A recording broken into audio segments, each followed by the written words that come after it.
700 new jobs will be coming to Tucson thanks to the expansion of this company. It's half the field, double the football, and triple the fun. And meet Reid Park Zoo's newest addition. These stories and more coming up next in Tucson. Hi, I'm Lane Mandel. Thanks for joining us. Today, we'll tell you what's happening in Tucson. We're on Sentinel Peak, better known as A Mountain, and it's a great place to see the city from. In fact, in the distance, you may be able to see a 200,000 square foot building under construction and expected to open next spring. When a company's ready to grow, that triggers for them a re-examination of where it wants to grow. Not just the building, but also the city and even the state. In this case, Geico chose Tucson, and I can tell you, you made the right decision. This area at 36th and Kino Boulevard, known as The Bridges, will soon be the home to Geico, the second largest private passenger and auto insurance company in the nation. The company insures more than 16 million policyholders. We expect that we'll hire a lot more people here in Tucson to be Geico associates. And as I say, we're promoted from within. We've promoted over 700 people here last year, and that's kind of our mantra. The creation of new jobs in the area is becoming very common. So altogether in Ward 5, in the last 8 years, 9,000 new jobs have been created in the city of Tucson, and that's helping our economic base.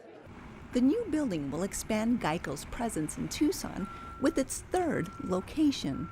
They're going to build a 200,000 square foot, 3-story building to house about 2,100 employees. They're coming from the east side. They're going to be here located, and they're going to add 700 new jobs. 1, 2, 3. The new Geico building is anticipated to open its doors in May 2019. It's great to hear about all those jobs coming to Tucson. Now, let's meet some teens who've made it their job to encourage other students to register to vote. This November, Tucsonans will decide who represents them in Congress, as governor, at the state legislature, and in local elections. What we're here to talk about today is that last-minute push to get people to register to vote, because there is still time to register to vote for this election. And we have some young people here today, and really, I have to tell you, some special young people who are registering their classmates to vote through a program of the Metropolitan Education Commission. Students tend not to feel the need to register to vote or to even vote at all. Unfortunately, we hear this from adults and students alike. The famous phrase, "My vote won't even count." This is the most common response I receive from students. And how I combat this is to remind them of our history. Remind them especially of the civil rights and suffragist movements. The effort to register youth to vote and to get out the youth vote does not end on Election Day. On November 7th of this year, the very next day after this midterm election, there will be almost 2,000 students in my school district alone that will become eligible to register to vote. 2,000 students can make a difference in any election. I'm here to say that we, the young people of America, are growing increasingly anxious to voice our political opinions. Yes, we are anxious, but are we getting out to vote? Once we reach the age of 18, and any time after the age of 18 at election time, our moment arises. We are then given the great responsibility of deciding what path we want our community to take and how we want the lives of our community to be affected. Civic engagement is the responsibility of all, adults and youth. And that is what our democracy relies on. Today is about enforcing the importance of every American being active in our public life. So let's get out today and register people to vote, and in November, let's make informed decisions for the betterment of our community.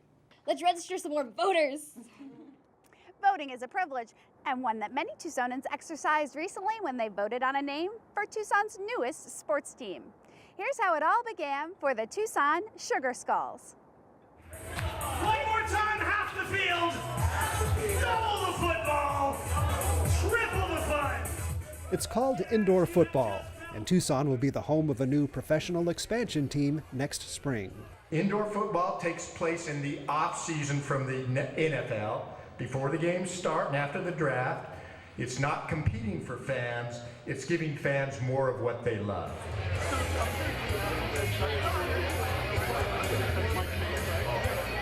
Think of it this way. Indoor football is to regular football what the Sonoran hot dog is to a regular hot dog. Exactly.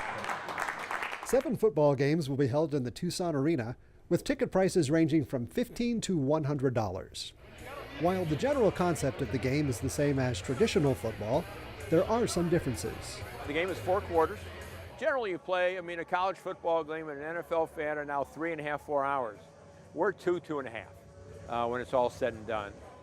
8 on 8, so 8 players against 8 players. The roster is 21 players.